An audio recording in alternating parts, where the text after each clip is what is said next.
अपने पावन हृदय में बिठा लो मुझे। आई हूँ मैं यहाँ पर तुम्हारे लिए, आई हूँ मैं यहाँ पर तुम्हारे लिए। हम रहे सुकून से इसलिए खुद का सुकून भूल जाते हैं। क्या बात है। नमन है मेरा उन जवानों को जो सरहदों को घर बनाते हैं। तो जी लूंगी जीवन तुम्हारे बिना, चंद लम्हों का बस प्यार दे दो मुझे, चंद लम्हों का बस प्यार दे दो। नमस्कार दोस्तों, मैं विशाल वशिष्ठ आपका स्वागत करता हूं हमारे चैनल पर। दोस्तों, कहा जाता है जहां ना पहुंचे रवि वहां पहुंचे कवि। तो दोस्तों, कवियों को हमने अपने स्कूल कॉलेज में पढ़ा है, लोग स्टडी करते हैं। एक भाषा शैली है, नुक्तों में और गानों में, गजलों में जो है प्रयोग किया गया और फिर उसे गाया जाता है। अपनी बात को रखने का एक नया माध्यम जो है जात और आदि काल से दोस्तों ये चला आ रहा है। चाहे वो भक्ति की बात हो, वीर रस की बात हो, हास्य रस की बात हो, शेरो शायरी की बात हो। तो दोस्तों, क्या इनसे सीखा जा सकता है? जिंदगी में क्या महत्व रहता है कवियों का, शायरी का, क्या इनका मेन रोल रहता है? तो इसी विषय पर आज मैं आपके सामने लेकर आया हूं एक उभरती हुई कवियत्री जिनका नाम है श्रीमती रजनी सिंह अवनी।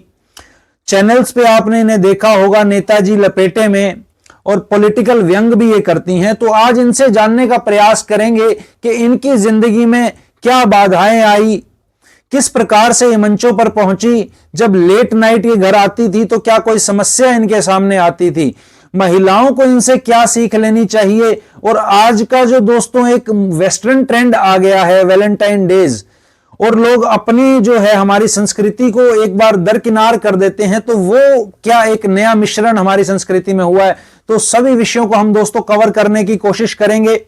ज्यादा समय ना लेते हुए दोस्तों, मैं आपकी मुलाकात करवाता हूं श्रीमती रजनी सिंह अवनी जी से।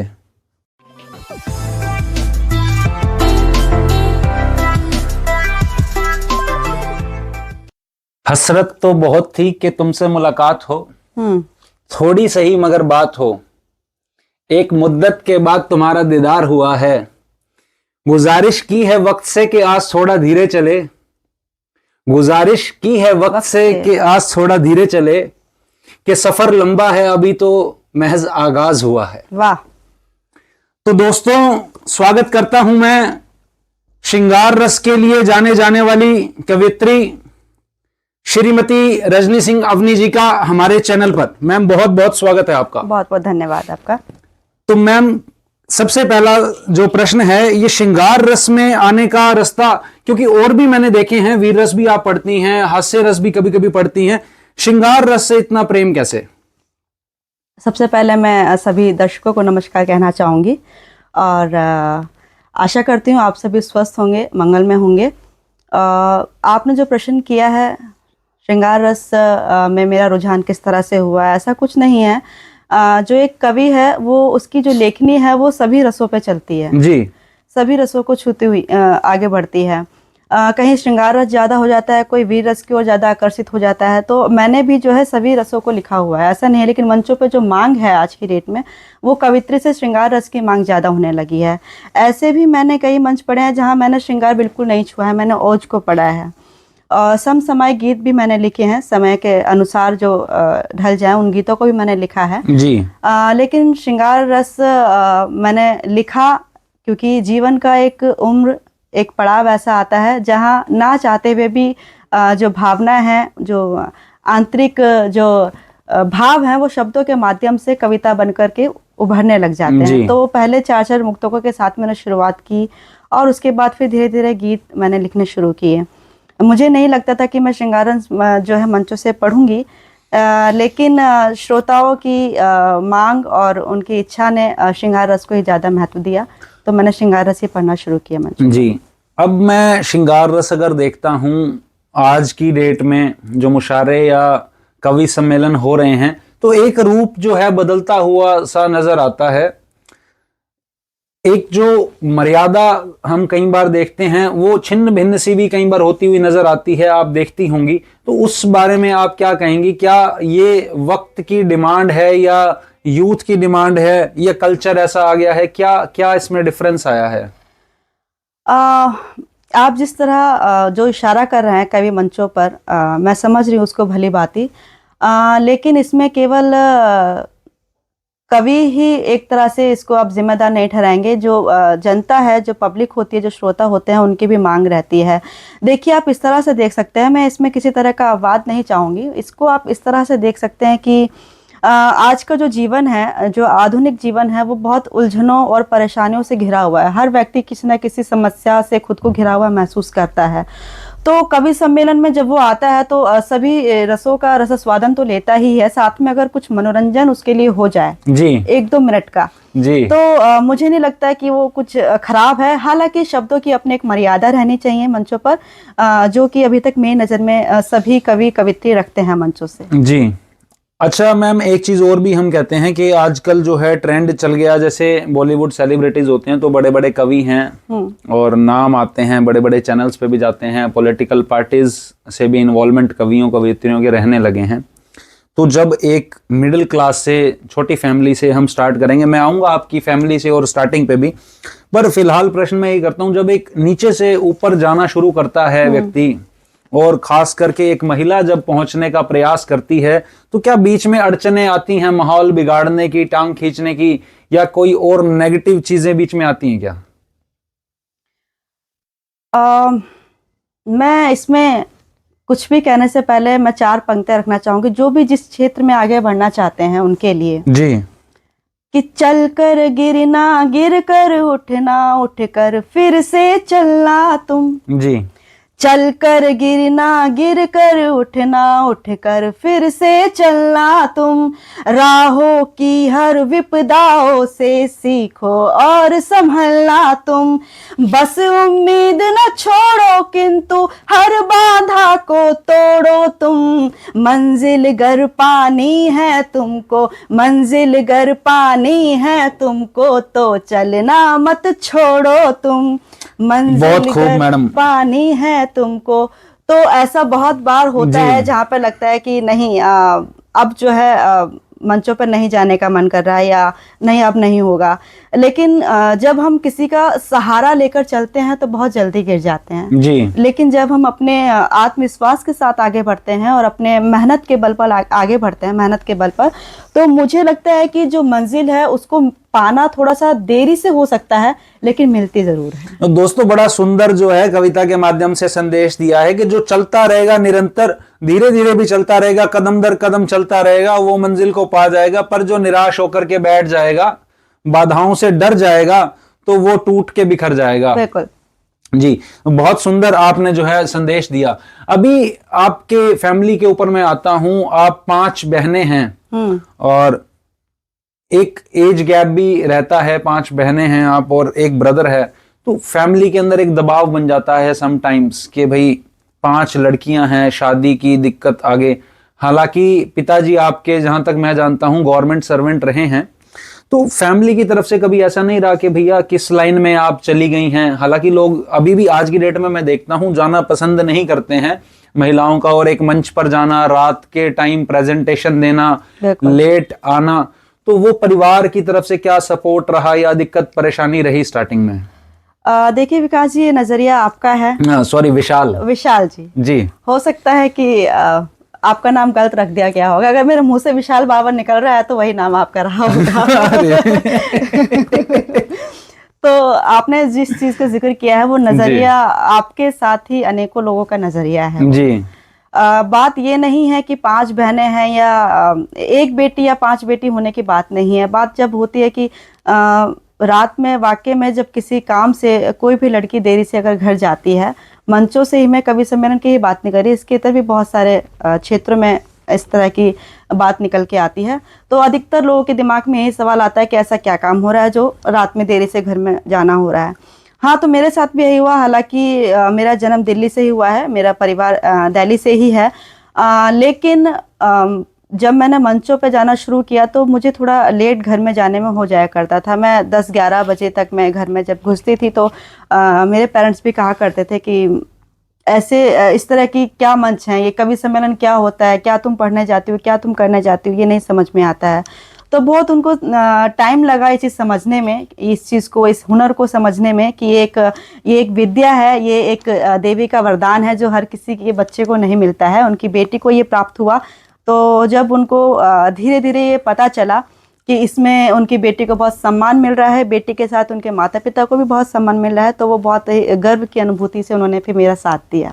जी, अभी तो आप जो है मैरिड लाइफ में हैं। हाँ। तो पति देव की तरफ से कभी ये चीजें नहीं आती हैं कि भाई आप जा रहे हैं और पुरुष वर्ग भी वहां होता है, और मैं कहता हूं मंच संचालक के साथ भी नोक झोंक कभी कभी होती है, या अब पति देव को भाई ऐसा हो गया है कि भाई कॉमन है, कोई ऐसा वो नहीं है फ्रेज, या स्टार्टिंग में कोई दिक्कत कभी रही हो उस प्रकार की? नहीं, अब बात स्टार्टिंग की अगर बात करेंगे, शादी के कुछ साल बाद तक मैं मंचों से दूर रही थी। अच्छा। हाँ। तो पति देव परहेज करते थे तब? उनको समझने में थोड़ा उनको भी समय लगा था। हालांकि अच्छा। उनको पता था कि मंच करती हूँ, लेकिन ये एक निजी निर्णय मेरा रहा था। उनका इसमें किसी तरह की आनाकानी नहीं थी कि आप मंचों पे ना जाएं। निजी निर्णय मेरा था। मैं एक स्त्री, एक नारी होने के नाते मैं हर एक जो जीवन में होने वाले हर एक भाव है उसको बहुत ही ईमानदारी के साथ जीना चाहती थी। तो मुझे लगा शादी हुई है तो अब जो पारिवारिक जीवन है उसको बहुत अच्छे से एंजॉय किया जाए, उसको आनंद के साथ जिया जाए। तो मैंने पूरा समय दिया। धीरे धीरे जब समय देते हैं तो फिर जीवन में एक बच्चे का आगमन होता है। उसके बाद मैंने एक माता की जिम्मेदारी, एक माँ की जिम्मेदारी को बखूबी निभाया। और मैंने तकरीबन शादी के 3 साल तक मैं मंचों पे बिल्कुल नहीं रही। मैंने पूरी तरह से परिवार और जिम्मेदारी और अपनों के बीच उनकी सेवा संभालते हुए मैंने अपनी जिम्मेदारी को निभाया। ऐसा होता है, मैं देखता हूँ जैसे कोई कवि है या साहित्य से जुड़ा हुआ व्यक्ति है या कोई मेरे जैसा ऐसा व्यक्ति है जिसे लोगों से बात करना या घुलना मिलना पसंद रहता है कि चर्चाएं होती रहने चाहिए, उसे कहते हैं, कुछ लोग कहते हैं भाई वक्ता है और कुछ कहते हैं बड़बोला भी है भाई बहुत बोलते हैं ये लोग। तो जो वो बोलने वाला व्यक्ति हो वो मंच से दूर रहे। खैर मैं तो मंचों पर कभी इतना नहीं रहा, पर आपका जब एक डिस्टेंस क्रिएट हुआ तो क्या वो माइंड में एक गैप सा नहीं आया उस वक्त, या एडजस्ट कर लिया आपने? नहीं, मैंने वो जो चीज़ है, मैं मंचों से तो अलग हो गई थी। हालांकि जब मंचों से दूर होते हैं तो बहुत सारी कमियां घर करने लग जाती हैं, बहुत जल्दी कॉन्फिडेंस हम खोने लग जाते हैं अपना। लेकिन मैंने वो चीज़ जारी रखी थी। मैं अगर बच्चे को भी गोद में लेके लोरी गा के सुना रही हूँ तो उसमें भी मेरी एक कविता निकल के आती थी। अच्छा। मैं उसे लिख लिया करती थी, गुनगुना दिया करती थी। एक बार मैं ससुराल में गई थी उसी बीच में, तो 2 महीने के समय मैं वहाँ पर रही थी। तो उसी बीच वैलेंटाइन डे पड़ा ससुराल में जी। अब दिल्ली की लड़की है, हालांकि ऐसा नहीं है कि सेलिब्रेट अभी भी बहुत ज़्यादा करते हो, क्योंकि अपनी भारतीय परंपरा में नहीं है वैलेंटाइन डे जैसे साप्ताहिक जो प्रेम दिवस चल रहा है वो। तो जब वहाँ मैं अपने ससुराल में गई तो वहाँ ये साप्ताहिक दिवस, प्रेम दिवस चल रहे थे। तो मेरे अंदर एक कविता निकल के आई, तो वो मैंने फिर फेसबुक पर डाली, लोगों ने बहुत पसंद करी। एक साधारण सी स्त्री की कविता निकल के आती है कि चॉकलेट खाने का मन हुआ तो गुड़ खा रही हूँ, मैं अपने रिश्तों के साथ वैलेंटाइन डे मना रही हूँ जी। सास ससुर की नज़र से नज़रें मिलाते हुए अपने साजन संग नजरें मिला रही हूँ, मैं धीरे धीरे फिल्मी गानों को गुनगुना रही हूँ जी हाँ, मैं कुछ इसी तरह वैलेंटाइन डे मना रही हूँ। तो इस तरह की कविता निकल के आई थी, वो मैंने फेसबुक पे डाली तो बहुत लोगों ने पसंद किया था। एक साधारण शब्दों में एक साधारण भावना को मैंने व्यक्त किया था। तो इस तरह से मैं जो है अपनी कविता को मैंने लिखना जारी रखा माहौल के अकॉर्डिंग। ऐसा कहते हैं कि चॉकलेट और फूल देकर के वैलेंटाइन मनाते हो और बॉर्डर पे खड़े शहीदों को क्यों भूल जाते हो। तो पुलवामा अटैक की मैं बात करूंगा तो शायद 14 फरवरी का ही वो दिन था, तो आप उस चीज पर क्या कहेंगी? मैंने अभी वो तो हमारे देश के वो शहीद हुए और फौजी वो लोग हैं जिनके कारण मैं ऐसा समझता हूँ हम चर्चा भी कर पा रहे हैं, तो बॉर्डर पे जो फोर्सेस खड़ी हैं उनके कारण। और आज का जो यूथ है, मैं देखता हूँ ये जो वीक चल गया एक, ये साप्ताहिक भागवत अगर चले तो वो ज्यादा बेहतर नहीं, और साहित्यिक प्रोग्राम चले। और क्या आपको लगता है कि वैलेंटाइन, मैं कटाक्ष नहीं कर रहा हूँ, नहीं, पर ये वेस्टर्न जो कल्चर आया या पश्चिमी सभ्यता जो आई, उन्होंने कहीं ना कहीं हमारी जड़ों को, साहित्य को हिला दिया? देखिए, भारतीय संस्कृति इतनी सरल नहीं है कि कोई भी आके उसे हिला जाए, जी। है ना। बहुत हमारी जो जड़ें हैं बहुत मजबूत हैं। आप एक तरफ देश प्रेम की बात कर रहे हैं, देशभक्ति की बात कर रहे हैं, एक तरफ आप कह रहे हैं कि वैलेंटाइन डे जैसे जो दिवस आ रहे हैं वो भी बहुत तेजी से लोग जो है उस पर इच्छा ले रहे हैं अपनी। जी। मैंने पहले भी अभी जो आपने प्रश्न किया था, पहले या दूसरा प्रश्न था, मैंने इस चीज को जिक्र किया था आपसे कि मनोरंजन एक अलग विषय है। जी। देशभक्ति से आप तुलना वैलेंटाइन डे से नहीं कर सकते, देशभक्ति की तुलना। वैलेंटाइन डे भारतीय सिर्फ एक मनोरंजन के साधन के रूप में ले रहे हैं, इसको सिर्फ एंजॉय कर रहे हैं। लेकिन देशभक्ति एक ऐसी बात है जो केवल एक दिन मनाने योग्य नहीं है, उसको हम हमेशा मनाते हैं, उनके प्रति सम्मान है वो हमेशा रखते हैं। तो वैलेंटाइन डे के 7 दिन है, chocolate day, teddy bear day, फलाना डे, ढिंगवा डे, जो भी एक्सपाइजेड जो भी दिन आ रहे हैं, तो मैं मानती हूँ इसे सिर्फ एंजॉय कर रहे हैं लोग। अगर इस जो अपनी जो भारतीय परंपरा है उसके अंदर कोई 7 दिन नहीं होते हैं अपने पास, तो कहें कि शादी के बाद 7 जन्मों का बंधन बन जाता है जी।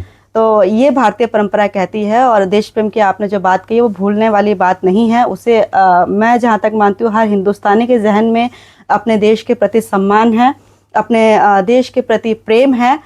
लेकिन जो वैलेंटाइन है वो सिर्फ मनोरंजन का साधन है, और मनोरंजन को अगर कोई एंजॉय कर रहा है तो करते रहना चाहिए। मैंने कहा था जीवन में अनेकों अवसाद है, वो उसको एंजॉय कर रहे हैं तो कोई बुराई नहीं है।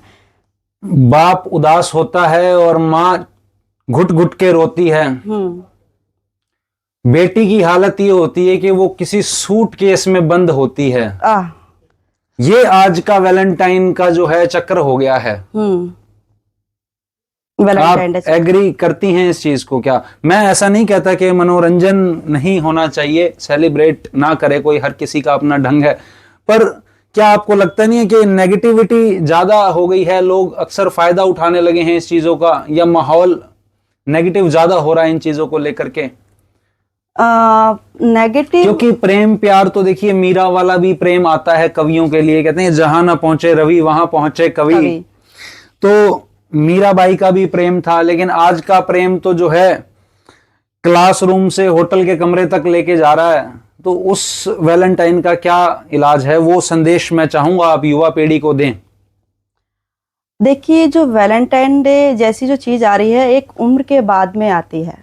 किसी भी जीवन में जो एक उम्र आती है 15, 16, 18, 20, 22 वर्ष की जो उम्र है उसमें इस तरह की हरकतें होती है। मैं मानती हूँ कि जो अपनी भारतीय परंपरा है उसमें संस्कारों का बहुत महत्व है, अपने जो 16 संस्कार है उनका बहुत महत्व है। मैं यहाँ पर प्रत्येक माता पिता को कहना चाहूँगी कि ठीक है, एक समय के बाद अगर वो वैलेंटाइन डे जैसी गतिविधि में बच्चा जा रहा है वो गलत है, लेकिन यदि आपने बचपन से ही उन्हें संस्कार ऐसे दिए हैं, सही और गलत का निर्णय लेना आपने उनको सिखाया है, तो किसी तरह की समस्या, किसी तरह की कोई परेशानी आगे निकल के नहीं आती है। जो बच्चा है वो भली भांति परिचित होता है कि मेरे लिए क्या कदम उठाना सही है, क्या कदम उठाना मेरे लिए या मेरे परिवार के लिए गलत होगा।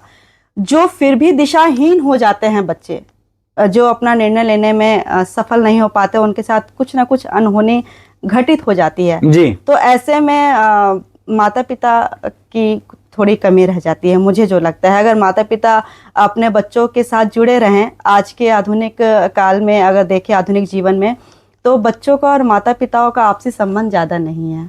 बच्चा जो है फ़ोन में लगा हुआ है, एक अकेले कमरे में है, अपने आप को एकांत जीवन में उसने ढाल लिया है, चाहे कोई भी बच्चा हो। और जो माता पिता है वो अपने दैनिक कार्यों में व्यस्त हैं। तो मैं ये कहना चाहती हूँ आपके इस प्लेटफॉर्म के माध्यम से कि यदि माता पिता अपने बच्चे के साथ निकटता बनाए रखें, मान लिया कि 24 घंटे में आपने ऑफिस का कार्य किया है, उसके बाद आपने घर का काम किया, अन्य कार्यों में आप उलझे रहे, लेकिन अगर आप 1 घंटा मात्र निकाल के दें, अपने परिवार के बीच बैठे, अपने बच्चों के बीच में हंस मिल के बातें यदि करें, तो इस तरह की समस्याओं को कम किया जा सकता है। जो केवल आपसी संवाद है एक परिवार के बीच, हम रहते बेशक एक छत के नीचे हैं, लेकिन 4 जन भी 4 कमरों के बीच अलग अलग रहते हैं। ऐसा लगता है कि घर एक है, लेकिन वो एक राज्य अलग हो गया, ये एक राज्य अलग हो गया, इस तरह की बातें निकल के आती हैं। तो चाहती हूँ जो परिवार है वो आपस में मिलकर रहे तो समस्याएं अपने आप ही कम हो जाएगी। बिल्कुल दोस्तों, ये भी बहुत सुंदर संदेश है कि एक छत के नीचे रहते हुए भी लोग जो हैं अलग अलग देशों में रह रहे हों, ऐसी स्थिति आज की डेट में हो गई है। इस चीज पर हमें फोकस रखना पड़ेगा कि मोबाइल तो हमारे हाथ में है, पर हम उसका इस्तेमाल कैसे कर रहे हैं, हम उसमें देख क्या रहे हैं। बिल्कुल। अच्छा, मैं अब दूसरे विषय पर, मैं समझता हूँ गंभीर हो गया, काफी हम चले गए इसमें। कोई ऐसा प्रोग्राम आपका रहा हो जो यादगार प्रोग्राम रहा हो और बड़ा प्रोग्राम अब तक आप करके आई हो, जहां जनता जनार्दन ने खूब प्यार दिया और आपको लगा हाँ उस प्रकार का प्रोग्राम जो है हर जगह होना चाहिए? भाई अक्सर मैं देखता हूँ लोग, जैसे कोई कविता पाठन कवित्री कर रही है तो वो सामने वाला अपने ऊपर ही ले लेता है उस चीज को। तो उस बारे में आप क्या कहेंगी? ठीक है, आपने कहा वो अपने ऊपर ले लेता है, ठीक है, अगर वो कविता का आनंद इस तरह से ही ले रहा है तो ले लिया जाए। तो हालांकि मैं ऐसा समझता हूँ कि वो पाठ ही इस तरह से किया जाता है कि वो बेचारा सोच ले उस चीज को। हाँ, आपने जिक्र किया अभी कि ऐसा कोई मंच आपके जीवन में रहा है। देखिए, मंच कोई छोटा बड़ा नहीं होता है जी। शब्द हर जगह वही बराबर होते हैं, भावनाएं वही होती हैं, श्रोता कहीं ज्यादा होते हैं कहीं कम होते हैं, लेकिन मंच कोई छोटा बड़ा नहीं होता है। ठीक है। हाँ, मेरे जीवन में एक ऐसा मंच वाकई मुझे है जो याद रहता है। मैं पिछले वर्ष 2023 में बाघा बॉर्डर मेरा जाना हुआ था जी। वहाँ मैंने जवानों के बीच में जो अपना काव्य पाठ किया, और एक जो बॉर्डर है वहाँ पाकिस्तानी सीमा, बिल्कुल। उनकी जो परेड मुझे देखने को मिली, उनका जो उत्साह मुझे देखने को मिला, वो चीज़ मेरे लिए बहुत ही मुझे प्रभावित कर रहा था, और मुझे लग रहा था कि नहीं, आज तो जो मेरा काव्य पाठ है जो पूरी तरह से देश प्रेम में होना चाहिए। बिल्कुल। और मैंने अपना काव्य पाठ वहाँ पूरा किया भी, और बहुत ही तालियों के साथ और बहुत ही मन के साथ सभी जवानों ने इस काव्य पाठ का आनंद लिया, और खूब हिंदुस्तान के नारे लगे, भारत माता की जयकारे लगे। वो ऐसा मंच जो मेरे जीवन में अभी तक मुझे याद रहता है, बहुत उत्साह से भरा हुआ था। पूरी उसकी जो यात्रा थी वो भी बहुत अद्भुत रही, और वहाँ पर जो काव्य पाठ हुआ वो भी बहुत अच्छा रहा। वहाँ जाकर के, हालांकि मैं श्रृंगार की कवित्री थी, मेरे पास जब ये अपॉर्चुनिटी आई तो मुझे कहा गया कि एक सडनली सैनिकों के ऊपर एक गीत होना चाहिए। बिल्कुल, जो देशभक्ति की भावना वैसे ही जाग जाती है। हालांकि मुक्तक मेरे पास बहुत थे, लेकिन उन्होंने कहा कि कोई एक ऐसा गीत होना चाहिए अभी, अगर होगा तो बहुत अच्छा है। मैंने कहा ठीक है। सिर्फ मेरे पास 1 घंटे का समय था, मैंने एक गीत बना के तैयार किया जी। उसके मैं पूरा गीत न सुनाते हुए उसका कुछ मुखड़ा में जी, बिल्कुल बिल्कुल, कि जो हमारे जवान हैं वो अपनी ड्यूटी कितनी ईमानदारी के साथ निभाते हैं, और किस तरह से देश सेवा में लग जाते हैं अपना परिवार सब छोड़ते हुए।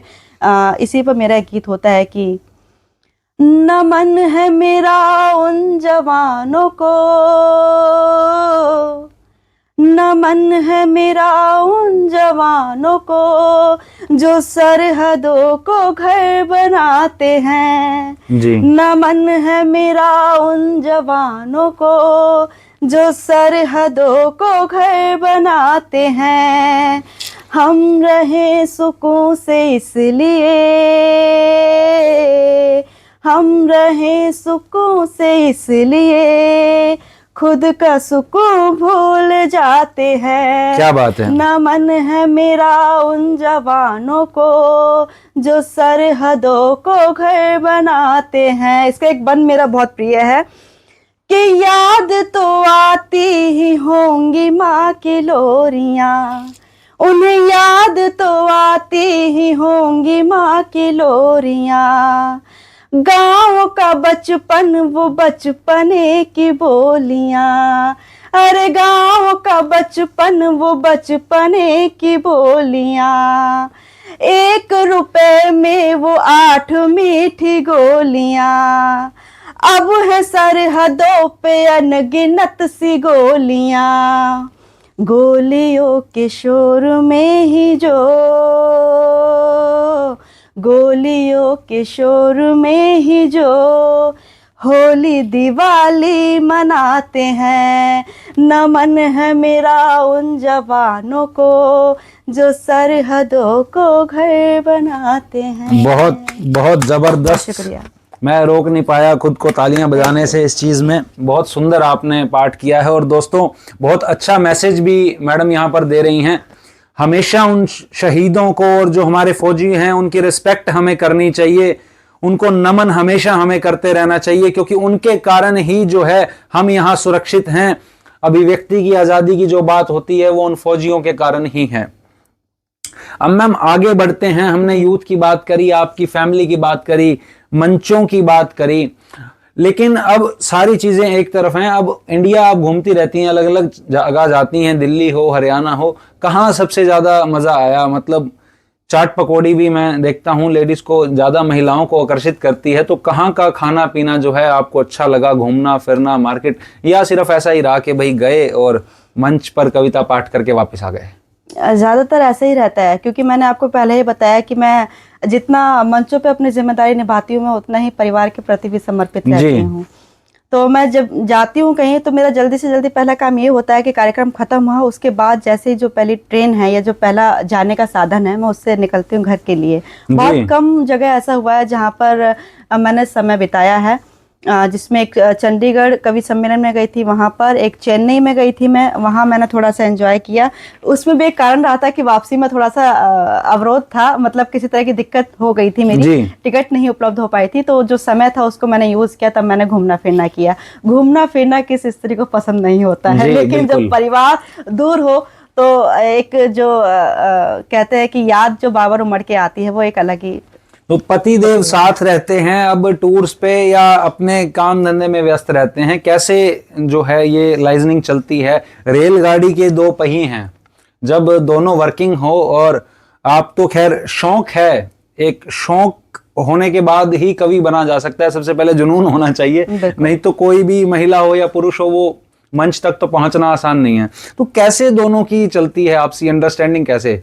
मैं इसका जवाब थोड़ा सा हास्य में देना चाहूंगी। आपने कहा कि किस तरह से यात्राओं में आपके साथ रहते हैं, वो कभी कभी कह देते हैं कि मैं घर में ही तुम्हारी कविताएं सुन के पक गया हूँ, मुझे मंचों तक मत लेके जाओ। बहुत बहुत उम्दा। तो लेकिन जब ऐसी जरूरत पड़ती है, कुछ दूरी तक की यात्रा जहाँ रहती है, जैसे 200-250 किलोमीटर की रेंज में यदि कोई कवि सम्मेलन होता है, तो वहाँ पर मैं हस्बैंड के साथ ही जाती हूँ। वही साथ जाते हैं, मेरी बेटी भी साथ जाती है, और कविता पाठ का आनंद भी लेते हैं, और फिर वहाँ से आनंद से यात्रा करते हैं, वापस आ जाते हैं। इस तरह की यात्राएं भी रहती हैं। अब बिटिया आपकी अभी छोटी है, कितनी उम्र उसकी है? 6 साल की है बेटी। 6 वर्ष की अभी बिटिया की उम्र है। तो वो कैसे अपने पिताजी की तरफ, बिजनेस की तरफ अट्रैक्टेड वो रहती है, या आप कविता पाठन करती रहती हैं? क्योंकि मैं ऐसा देखता हूँ कवियों के पास डायरियां होती हैं और वो लिखते रहते हैं कहीं कहीं कुछ कुछ। तो क्या बिटिया कभी उठा के कविता पाठन करने लगती है, ऐसा होता है क्या? हाँ, मैंने शुरुआत में आपको बताया था कि मैं बचपन से ही कविताएं अपनी खुद की बना बना कर लिखा करती थी। तो ये चीज मैंने, बेटी मेरी 3 साल की थी, तोतला ही बोलती, शब्द बहुत तोतले थे उस समय। तो उसने 1-2 कविताएं मुझे ऐसी सुनाई, मम्मा मैंने कविता लिखी है, मैं कविता सुना रही हूँ आपको। उसे पता है मम्मी कविता करती हैं, तो मैं भी कविता सुनाऊंगी। तो रात में सोते हुए जब उसे लगता था कि मम्मी आज लोरी या कुछ गीत नहीं सुना रही हैं, तो आज मम्मा आप नहीं सुना रहे हो, आज मैं सुना देती हूँ आपको। तो जो पूरे दिन की दिनचर्या हुआ करती थी, मम्मी ने क्या किया, पापा ने क्या किया, बेटी ने क्या किया, उस चीज को एक कविता में ढाल करके सुनाया करती थी मुझे। अच्छा। तो उसका भी उसे मेरी 70% कविताएं उसे याद है, उसको याद है मेरी कविताएं। तो बिटिया को भी मंच तक ले जाने का पूरा प्रयास आपका रहेगा, ऐसा सोचा है कभी? नहीं, अभी इस तरह सर, अभी बहुत छोटी उम्र है, इस तरह क्योंकि अभी निजी निर्णय रहेगा वो किस क्षेत्र में जाना चाहती है। बाल कवि भी मैं देखता हूँ आजकल मंचों पर लेकर आया जाता है, और बड़े बड़े फोटो लगा करके रिप्रेजेंटेशन किया जाता है कि बाल कवि पहुंचे हैं। तो कभी उस बारे में विचार किया है कभी? ऐसा कभी बेटी का मन लगेगा कि हाँ वो पढ़ना चाहती है तो मैं रोकूंगी नहीं, लेकिन अभी तो फिलहाल इस तरह का कभी सोचा नहीं है। जी। एक आपका श्रृंगार रस का बड़ा फेमस है, वो 4 पंक्तियां मैं चाहूंगा कि आप सुनाएं कि चंद लम्हों का बस प्यार दे दो मुझे। हाँ,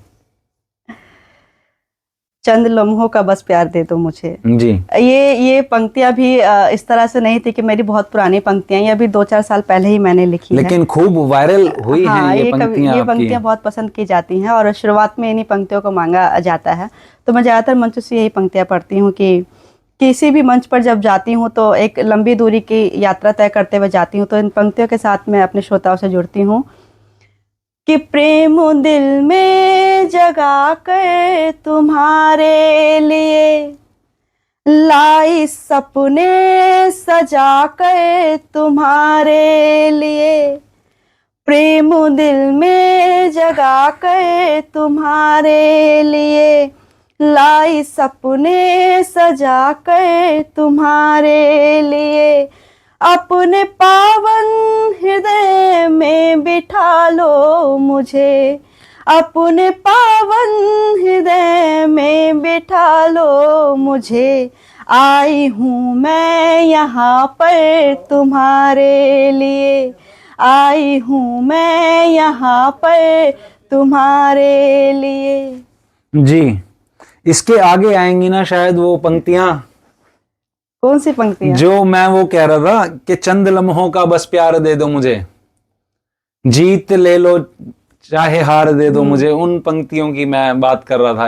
मैं इसलिए भूलने की कोशिश कर रही थी, मुझे लगा वो चारों पंक्तियां आपको याद होंगी। नहीं नहीं, मैं तो अगर सुना दूंगा तो मुझे तो शायद जनता ना भी सुनना चाहे। तो मैं चाहूंगा कि आज हमारे चैनल पे आप आई हैं तो मैं ये आग्रह भी करूंगा हमारे दर्शकों से कि भाई आपके लिए ही आई हैं हमारे चैनल पे। चैनल को आप सब्सक्राइब कीजिए, वीडियो को ज्यादा से ज्यादा शेयर कीजिए। तो एक बार 4 पंक्तियां मैम फिर से रखेंगी आपके सामने। इसको आप इस तरह से कह सकते हैं कि साप्ताहिक जो प्रेम दिवस हो रहा है, जितनी जल्दी प्रेम हो जाता है उतनी जल्दी अनबन हो जाती है जी प्रेम में। जी। तो जब अनबन हो जाती है तो ये पंक्तियां चाहे तो आप लड़का यदि लड़की को बोले या लड़की लड़के को बोले, जी। कोई भी किसी को समर्पित कर सकता है। तो इस तरह से है कि गुल से महको सदा खार दे दो मुझे, जीत जाओ भले हार दे दो मुझे, गुल से महको सदा खार दे दो मुझे, जीत जाओ भले हार दे दो मुझे, मैं तो जी लूंगी जीवन तुम्हारे बिना, मैं तो जी लूंगी जीवन तुम्हारे बिना, चंद लम्हों का बस प्यार दे दो मुझे, चंद लम्हों का बस प्यार दे दो मुझे। बहुत खूबसूरत जो है मैम आपकी लाइनें हैं। और मैं एक बार फिर से आग्रह करूंगा दर्शकों से कि सफर करके मैं भी यहां तक पहुंचा हूं और कोशिश की है कि आपकी मनपसंद लाइनें जो हैं हमारे चैनल पर मैम को साक्षात बिठा करके हमने रिकॉर्ड की हैं। तो शेयर कीजिएगा वीडियो को ज्यादा से ज्यादा। बिल्कुल। और एक जो है 2 लाइनें मैं लिख करके लाया था कि रूप के नहीं रूहानियत के कायल हैं, हथियार आप चलाती नहीं हम लफ्जों से ही घायल हैं। मैम जैसा आपने बताया एक बिटिया है और आपकी बहुत अच्छी सोच है उसमें कि जैसा उसका निजी विचार रहेगा आगे की उम्र में वैसे आप लेकर के जाएंगे। तो अब एक विषय और आता है कि जैसे बेटियां हैं तो बेटा भी होना चाहिए। तो आपका भाई सबसे छोटा है, तो मैम ऐसा तो नहीं था पिताजी वो प्रयास यही था कि बेटा ही हो, या आज की जनरेशन है वो ऐसा होता है जिसकी 3 बेटियां हैं वो ये प्रयास उनका रहता है कि भाई चौथा बेटा हो जाए। उस पर आप क्या कहेंगी? नहीं, माता पिता की सोच तो बहुत अच्छी रही थी, लेकिन उससे भी जो पुराने समय के जो लोग हैं, आप दादा दादी जी को कह सकते हैं, दादी का एक अपना रहता था कि नहीं। हालांकि मैं ऐसे कटाक्ष नहीं कर रहा हूँ, मेरे पिताजी भी 6 भाई 1 बहन और माताजी 7 बहनें 2 भाई। हाँ। तो उस समय में ऐसा रहता था। पर आज की जनरेशन जो है, क्या आपको गैप ये नजर आता है कि बेटी और बेटे वाला? नहीं, यहाँ पर जब आपने बेटे की बात कही है तो मुझे अच्छे से याद है, मैं बहुत छोटी थी, लेकिन जब मेरी 5वीं बहन हुई थी तो घर में आसपास का जो माहौल है वो थोड़ा चेंज हो गया कि अभी 5वीं भी बेटी हुई है जी। लेकिन मेरे पिता के चेहरे पे मैंने किसी भी तरह का कोई दुख नहीं देखा, उनकी वही खुशी थी। ये चीज़ देखकर मुझे लगा कि जब मेरे मम्मी पापा खुश हैं तो किसी तरह का घर में उत्सव ही होना चाहिए, उल्लास ही होना चाहिए घर में, किसी तरह का कोई दुख नहीं था। और मेरे पिता अगले ही दिन जो मेरी 5वीं बहन थी उसके लिए खिलौने और नए कपड़े लेकर के आए, तो हमने उस चीज़ को भी सेलिब्रेट किया था। तो मुझे वहाँ से ये चीज़ लगी कि नहीं, कहने की बात है कि बेटियों को पसंद नहीं किया जाता है या ऐसी कोई बात है। हम 5 बहनों को बहुत अच्छे से पाल पोस के बड़ा किया है, बहुत अच्छी शिक्षा दी है। और मैं कहना चाहूँगी कि मेरी भी खुद की एक बेटी है और मुझे बेटी से बहुत लगाव है। मैं इसमें ये नहीं कहूँगी कि बेटे बहुत ख़राब होते हैं, ऐसा नहीं है, लेकिन बेटी एक पूरी दुनिया होती है, अपने आप में एक पूरी दुनिया होती है बेटी की, मैं सिमटी होती है पूरी दुनिया। मैं एक मुक्तक रखना चाहूँगी यहाँ बेटी के विषय में। उसके बाद में गीत का एक छोटा सा मुखड़ा और रखना चाहूँगी जो मैंने लिखा था। बेटियां घोर अंधेरों में एक उजाला है जी। बेटियां क्या है? बेटियां घोर अंधेरों में एक उजाला है, बेटियां खुशियों भरी मोतियों की माला है, बेटियां प्रार्थना उपासना से पावन है, धन्य वो घर है जहाँ बेटियों को पाला है। बहुत खूबसूरत। धन्य वो घर है जहाँ बेटियों को पाला है। और आपने देखा होगा कि पिछले दिनों, पिछले साल की ही बात है, जब लालू यादव जी की किडनी फेल हुई तो उनकी बेटी जी ने उनको एक बहुत चर्चित किस्सा है ये। हाँ, अपनी एक किडनी दे करके उनको एक नया जीवन दान दिया। बिल्कुल बिल्कुल। कहा जाता था एक समय ऐसा था कि बेटी होती थी तो उसका गला दबाकर उसकी हत्या कर दी जाती हाँ थी, बेटी को जन्म नहीं लेने दिया जाता था। आज वही बेटी आपको जीवन दे रही है। बिल्कुल। ये इस विषय पर जब मैंने अपनी कविता लिखी तो मुझे बहुत अच्छा लगा और ये मेरी मंचों से बहुत पसंद की जाती है। मैं पूरा गीत ना रखते हुए केवल इसका भी एक शुरुआती मुखड़ा और एक बंद रखूंगी मैं। जी बिल्कुल। कल तलक जो कोख में ही मर रही थी बेटियां लो, कल तलक जो कोख में ही मर रही थी बेटियां लो, अब वही बेटी तुम्हारी जिंदगी लौटा रही है, अब वही बेटी तुम्हारी जिंदगी लौटा रही है।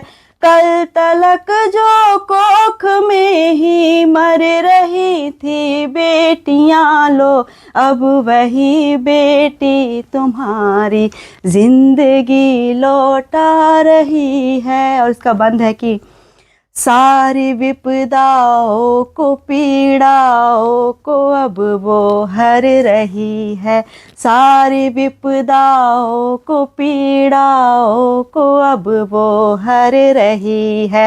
रिक्त जो खुशियों की गागर लो वही अब भर रही है, जिसके आ जाने से कड़वे, जिसके आ जाने से कड़वे बोल बोले जा रहे थे, जिसके आ जाने से कड़वे बोल बोले जा रहे थे, लो वही बेटी अधर का गीत बन कर आ रही है, लो वही बेटी अधर का गीत बन कर गा रही है।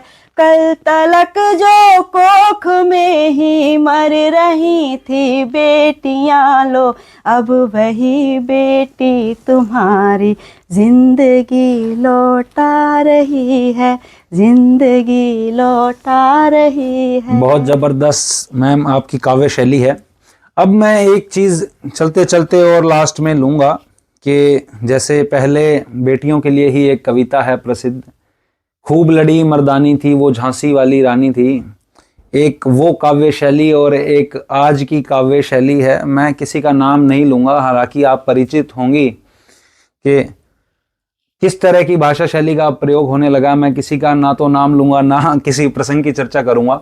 तो उस समय के एक काव्य पाठन और आज का काव्य पाठन, तो किसे आप आदर्श के रूप में एक लेकर के चलती हैं? क्या वो समय था और क्या आज का समय है? एक समय को यदि हम लेके बैठे रहेंगे तो परिवर्तन कैसे होगा। आप पिछले समय में लेकर जाएंगे तो उस समय का रहन सहन, उस समय की विचारधारा सब अलग थी। अभी समय बहुत आगे बढ़ गया है, नए शब्द नए विचारों का भी उदय हुआ है इसमें। जी। तो ऐसे में मैं नहीं जानती आप किस चीज को स्पष्ट नहीं कर पा रहे हैं। शब्दों का जो प्रयोग हो रहा है, मुझे नहीं लगता इस तरह के कोई अपशब्द यूज किए जा रहे हैं। नहीं, ऐसे अपशब्द तो नहीं होते, पर भावनाएं तो वैसी रहती हैं। किसी रात का जिक्र जो है कोई कवित्री अगर कर रही है तो मैं वो कहना तो नहीं चाहूंगा अपने चैनल के माध्यम से, पर वो बताया वही जा रहा है जो आप समझ पा रही हैं और लोग सुन भी रहे हैं उसे। हाँ। तो मैं वो उसका कंपैरिजन मैंने आपको बताया कि खूब लड़ी मर्दानी थी और एक वो है और एक यहाँ रात का किस्सा सुनाया जा रहा है। तो इन दोनों में जो फर्क आ गया है, तो जनरेशन वहां से क्या सीखेगी और यहाँ से क्या सीखेगी, वो चीज मैं स्पष्ट करना चाह रहा था। हाँ, नहीं ऐसा नहीं है, जनरेशन वहाँ से क्या सीखेगी और यहाँ से क्या सीखेगी। लिखा तो पहले भी लिखा गया है, घोर श्रृंगार पहले भी बहुत लिखा गया है, और जी। इतना गहन चित्रण किया जाता था नायिका का कि यदि उसे आज आम श्रोता वैसे पढ़ तो नहीं पाते हैं इतना गहन जो लिखा होता है, लेकिन अगर वो समझे तो वो खुद कहेंगे कि इस तरह का लेखन अपने पुराने समय में लिखा जा चुका है। उस हिसाब से अगर देखो तो मंचों पे ऐसा कुछ नहीं है। अगर अच्छा, थोड़ा बहुत, हाँ, मैं चाहूंगा कोई ऐसी 4 लाइनें हैं तो प्लीज आप सुनाएं। नहीं नहीं, ऐसे कोई 4 लाइन तो मैं नहीं सुनाना चाहूंगी आपको। लेकिन जो राजाओं की सेवा में जो कवि हुआ करते थे जी। वो उनकी नायिकाओं का जो वर्णन किया करते थे उसमें बहुत ही बारीकी से एक चित्र पेश किया करते थे, पूरे नायिका के सौंदर्य का वर्णन किया करते थे, उसका बखान किया करते थे। तो उस समय भी लिखा जाता था। और कुछ ऐसी बातों का यदि आप जिक्र करें तो प्रेमचंद जी के कुछ उपन्यास हैं, उसमें भी अगर आप देखेंगे तो देशज शब्दों का प्रयोग किया जाता है। देशज शब्दों में आप कुछ इस तरह की यहाँ पर मुझे उचित शब्द नहीं आ रहा, गालियों का प्रयोग जो उस समय की जो होती हैं वो भी प्रयोग में लाई जाती थी। तो किसी चीज को सजीवता देने के लिए एक बनावटी होता है और एक चीज में उसको सजीव रूप देने के लिए उसमें थोड़ा सा जो है आम बोलचाल की भाषा को यूज किया जाता है। श्रोताओं से जुड़ने के लिए यदि किसी तरह के शब्दों का, किसी तरह की भावनाओं का 1-2 मिनट के लिए उपयोग किया जा रहा है, प्रयोग किया जा रहा है उसका, तो मुझे लगता है कोई कुछ गलत नहीं है। हाँ, यदि पूरा कवि सम्मेलन ही उसी आधार पे हो रहा है तो वो गलत है, उसका मैं भी विरोध करती हूँ। क्योंकि हालांकि ऐसा होने लगा है, कवियों का जो काम होता है वो समाज में एक अच्छी बात, एक अच्छे विचार फैलाने का उनका जो काम है होता है। लेकिन हमारे ही माध्यम से यदि कुछ गलत विचार लोगों में जाएगा तो पूरे समाज का, पूरे कवि समाज का कहीं ना कहीं जो चरित्र है उस पर क्वेश्चन उठता है, उस पर सवाल उठता है, जिस तरह से आपके मन में उठा। यदि ऐसा हो रहा है कहीं तो मुझे लगता है कि वो गलत है। मेरे मन में तो सवाल ऐसा नहीं है। ये जो हम सवाल मैम लेकर आते हैं ये जनता जनार्दन है, उनसे चर्चा कर करके और चीज़ें लेकर आई जाती हैं। जैसे मैं किसी कवि सम्मेलन में गया कभी, तो बात हुई वहाँ श्रोताओं से, हाँ जी ये तो अब ये गा रहे हैं, या कोई मैच्योर व्यक्ति वहाँ पर 40-50 उम्र दराज है तो वो भी बोल देते हैं उस चीज़ को कि भैया हमारे समय में इस तरह का पाठ होता था, अब तो ये सब चलने लगा है। पर हालांकि आपने बताया है कि भाई पहले भी ये चीज़ें रही हैं पर आपने उचित नहीं समझा उसको पेश करना यहाँ पर। तो जब आप उचित नहीं समझ पा रही हैं, उसी प्रकार से मैं भी वो शब्द नहीं लेना चाह रहा था। यही था। तो मैं ये अब चाहूंगा कि कोई एक आदर्श कवि आप बताएं जहां से आपको लगता है कि आपने सीखा है बहुत कुछ, महिला हो या पुरुष हो, जहां से आपको लगता है कि यहाँ से मैंने काफी कुछ सीखा है। बहुत देरी से मैं खुद एक बहुत चर्चित कवित्री हैं अनामिका जयनंबर जी, मैं उनको खुद बहुत समय बाद जाने की कोई कवित्री हैं। अच्छा। हाँ, मैं खुद नहीं जानती थी, ये नहीं जानती थी कवि क्या होते हैं, कवित्री क्या होती है, मुझे नहीं पता था। मैं अपना लेखन कंटिन्यू जारी रखती थी जी। तो ये एक कह लीजिए कि एक पूरी तरह से गुरु मेरे जीवन में अभी भी नहीं है। हालांकि मैं सबकी जो बात है, जो जिस तरह की सीख देते हुए सभी लोग चलते हैं, गलत और सही की जो राय देते हैं, मैं उन सभी को अमल करते हुए आगे चलती हूँ, और जो गलत है उसको गलत मान लेती हूँ, जो सही है वो। लेकिन जहाँ मुझे लगता है कि नहीं यहाँ पर भी गलत कहा जा रहा है और मैं सही हूँ, तो मैं इतना भी किसी की नहीं सुनती हूँ जी। तो ऐसे कोई मेरे जीवन में अभी तक नहीं है। हालांकि गुरु नहीं जानना चाह रहा हूँ मैं, तो सिर्फ इतना जानना चाह रहा हूँ कि किसी एक ऐसे कवि का आप नाम बताते हैं जहां से आपको लग रहा है कि भाई यहाँ से सीखा जा सकता है। जैसे कुछ लोग हरिवंश राय बच्चन, कुछ मधुशाला को अपना प्रेफरेंस मानते हैं, भाई यहाँ से सीखा, ये भी एक काव्य पाठ है, या सूर्यकांत त्रिपाठी निराला का नाम कुछ लोग लेते हैं। तो आपको उसमें क्या लगता है?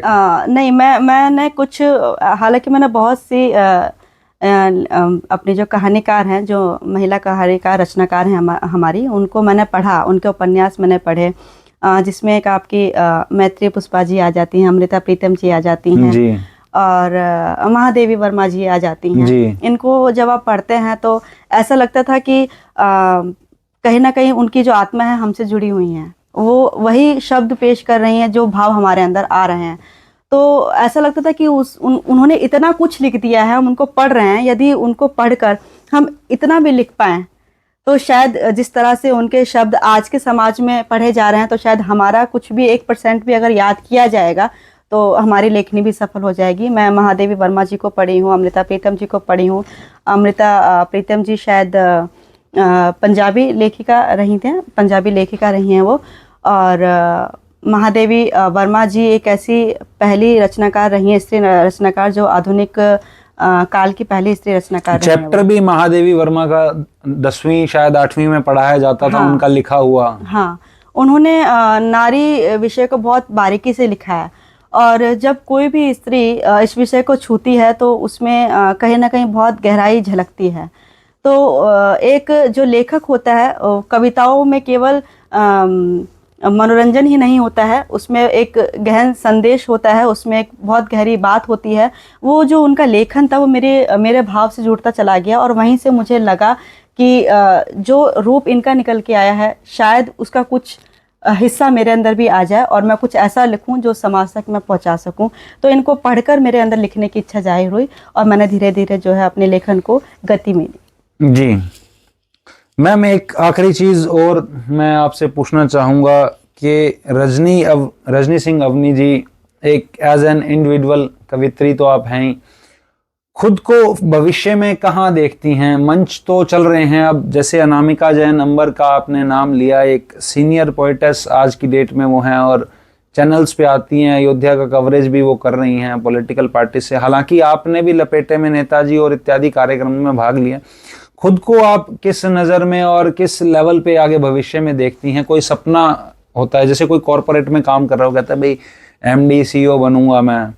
कोई नेता है तो उसका सपना इस तरह से रहता है कि मैं भी भाई चीफ मिनिस्टर कभी बन जाऊं। तो उस तरह कोई ड्रीम रहता है क्या? देखिए, किसी भी क्षेत्र में आप जब जाते हैं तो जीवन संघर्ष मांगता है, मेहनत मांगता है। मुझे अभी इस क्षेत्र में बहुत ज़्यादा समय नहीं हुआ है। आप जिन कवित्री का नाम ले रहे हैं उनको बहुत लंबा समय हो गया है, और जितने समय मैं मंचों पे दूंगी उतनी ही जल्दी ही मुझे अपनी उपलब्धि हैं वो मिलती चली जाएंगी। तो जिस तरह से जितना समय मैंने अभी तक दिया है, जैसे मैंने आपको बताया कि मैंने बीच में 4-5 साल गैप भी दिया था, उस हिसाब से अगर देखें तो मैं सिर्फ कविता के क्षेत्र में 5-6 साल रही हूँ। अगर मैं उन सालों को छोड़ती हूँ तो उन 5-6 सालों के हिसाब से जो मुझे उपलब्धियाँ मिली हैं, जिन मंचों पे मैं गई हूँ, शायद ही कोई कवित्री गई है। आप जिनका चर्चा ले रहे हैं, उनके बाद एक कवित्री मैं ही होती हूँ जो सबसे ज़्यादा सर्वाधिक न्यूज़ चैनल मंचों पे गई हूँ। अच्छा। उनके बाद मैं ही हूँ। तो अगर माँ शारदे मुझे अपना आशीर्वाद देती है और उनका आशीर्वाद मुझे मिलता है, तो मैं जल्दी ही अपने दर्शकों के प्रेम से और आप सभी के सपोर्ट से मैं भी चाहूँगी कि मैं एक देश की बहुत ही अच्छी कवित्री बनकर निकलूँ, और बहुत जल्दी उस स्तर पे जाऊँ जिस स्तर की मेरी इच्छा है। जी ठीक है मैम, दोबारा आपसे मुलाकात करेंगे। और आज बहुत अच्छे विचार जो हैं हमने रखे हैं, लगभग सभी विषय हमने कवर करने की कोशिश करी है, चाहे वो फौज हो, माँ बाप हो, बेटी का प्यार हो, देशभक्ति हो, या वैलेंटाइन डे का आज का प्यार हो। तो उम्मीद करता हूँ युवा पीढ़ी सीख लेगी आपसे, जो आप कहना चाहती हैं, आपके भाव को समझेगी, और बहुत जल्दी दोबारा आपसे मिलेंगे। आपका समय आपने जो दिया कीमती, मैं बहुत बहुत आपका धन्यवाद करता हूँ, शुक्रगुजार हूँ। Thank you so much.